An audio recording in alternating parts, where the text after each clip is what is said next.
Bismillahirrahmanirrahim. Yang saya kasihi, yang berusaha barisan penolong kanan, Encik Razali bin Matali selaku penolong kanan pentadbiran, Puan Lia Kamalia Sahar selaku penolong kanan Al-Lewal Murid, Encik Muhammad Tahir Awang Damit selaku penolong kanan Co-Curriculum, barisan ketua-ketua bidang, ketua-ketua panitia, unit bimbingan konseling, guru-guru, dan seterusnya kepada semua para pelajar SMK Pengalat yang saya kasih sekalian. Assalamualaikum warahmatullahi wabarakatuh. Salam sejahtera, salam SMK Pengalat di hatiku, salam papar smart, dan salam Sabah hebat. Katakan tidak kepada nombor 16, say yes to top 10. Alhamdulillah,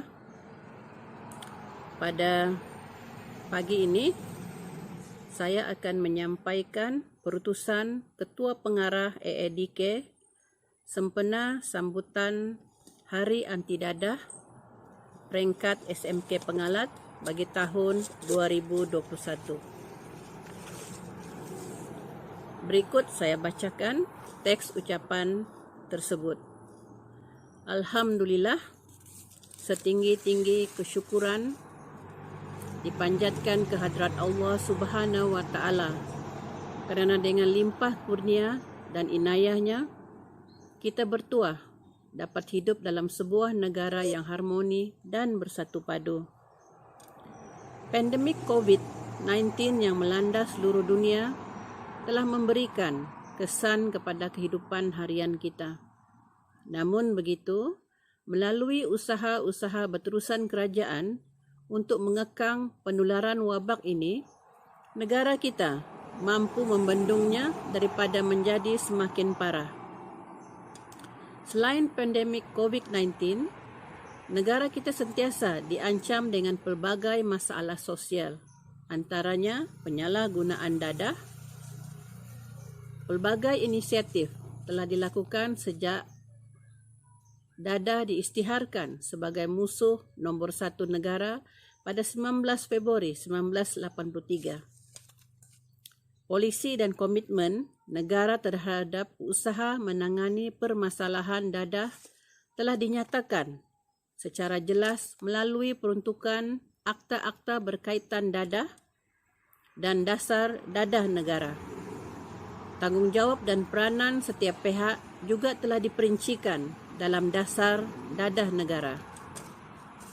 Dengan adanya usaha kolaboratif ini yang digerakkan secara bersepadu, insya-Allah penularan penyalahgunaan dadah dalam komuniti juga mampu dibendung daripada semakin parah.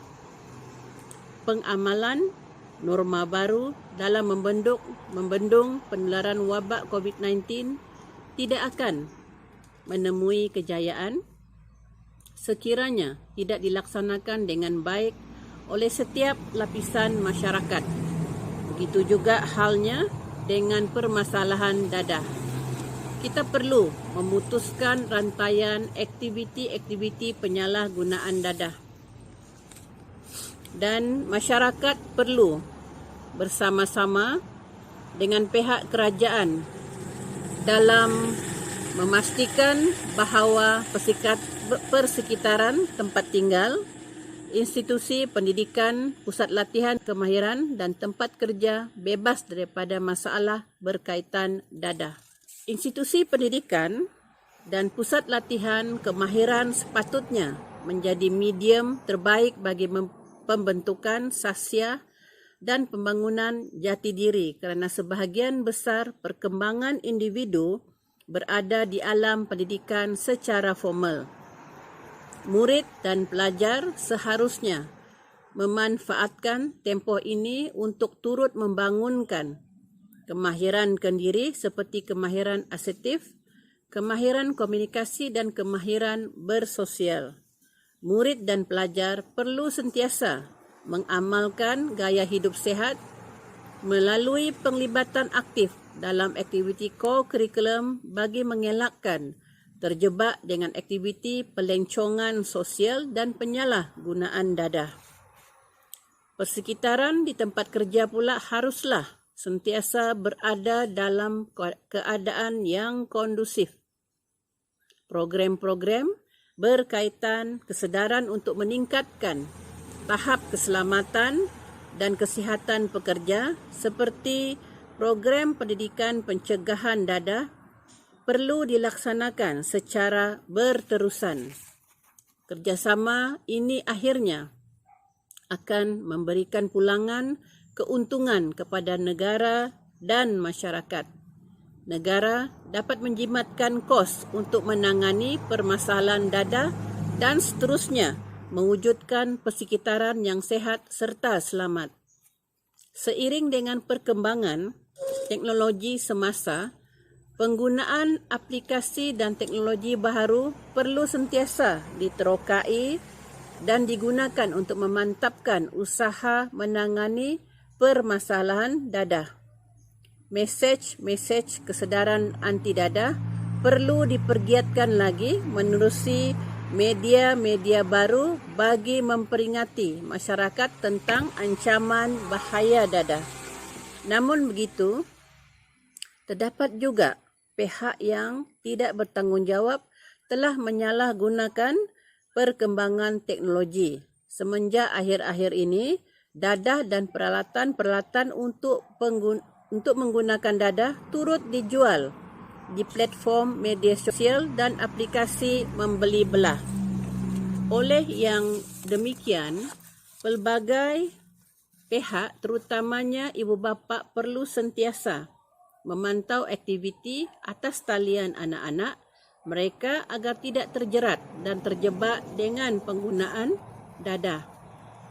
Golongan remaja dan belia adalah modal insan yang akan mengemudi negara pada masa hadapan. Mereka perlu dilengkapkan dengan jati diri yang kukuh agar dapat menghindari permasalahan sosial termasuklah penyalahgunaan dadah. Faktor-faktor perlindungan seperti pendidikan pencegahan dadah perlu dipertingkatkan, manakala faktor-faktor risiko perlu pula dikurangkan. Sehubungan dengan itu, fokus peringatan Hari Anti Dadah Kebangsaan kali yang ke-38 tahun 2021 ini dengan slogan Lebih Baik Cegah ialah remaja dan belia di seluruh Malaysia. Tema ini dipilih bagi mendorong semua pihak mengambil tanggungjawab dan tindakan awal dalam menangani permasalahan dadah seiring dengan pepatah Melayu mencegah lebih baik daripada mengubati. Umum mengetahui bahawa permasalahan dadah adalah manifestasi permasalahan sosial yang lain seperti kerapuhan institusi rumah tangga, tahap pendidikan yang rendah, jenayah jalanan serta kemiskinan. Berikutan itu dalam menangani masalah dadah, usaha sesebuah pihak saja tidak mencukupi. Kolaborasi secara bersepadu daripada pelbagai pihak perlu dilaksanakan bagi mengatasi permasalahan ini di peringkat awal. Agensi Anti Dadah Kebangsaan juga akan meneruskan sasaran dadah terkawal 2025. Untuk itu, semua ahli masyarakat termasuk jabatan kerajaan, badan bukan kerajaan dan ahli komuniti untuk digerakkan dalam mengawal penularan penagihan dadah menjelang tahun 2025. Usaha ini akan dilaksanakan berdasarkan model-model yang telah dikenal pasti semasa pelaksanaan projek inisiatif bersepadu menangani permasalahan dadah, substan dan pelancongan sosial pada tahun 2020. Walaupun tema pada tahun ini menumpukan kepada aktiviti-aktiviti pencegahan, rawatan dan pemulihan terhadap mereka yang telah menyalahgunakan dadah akan tetap diteruskan. Agensi Anti Dadah Kebangsaan menyeru kepada semua yang telah terlibat dengan penyalahgunaan dadah untuk mendapatkan rawatan dan menjalani pemulihan secara sukarela, sama ada di fasiliti yang disediakan oleh kerajaan ataupun pihak swasta. Sementara itu, operasi penangkapan dan penahanan akan diteruskan supaya kumpulan ini dapat dirawat dan dipulihkan sewajarnya. Di kesempatan ini, saya mewakili Agensi Anti Dadah Kebangsaan merakamkan ucapan setinggi-tinggi penghargaan kepada semua pihak yang telah bersama-sama menangani permasalahan dadah. Semoga usaha kita akan terus mendapat sokongan masyarakat dan beroleh keberkatan Allah Subhanahu wa taala. Lebih baik cegah, dadah terkawal 2025. Sekian, wabillahi taufik wal hidayah. Wassalamualaikum warahmatullahi wabarakatuh. Ketua Pengarah Tuan Sutekno Ahmad Belon. Begitulah tadi ucapan daripada Ketua Pengarah AADK. Saya mengambil kesempatan untuk mengucapkan tahniah kepada unit bimbingan konseling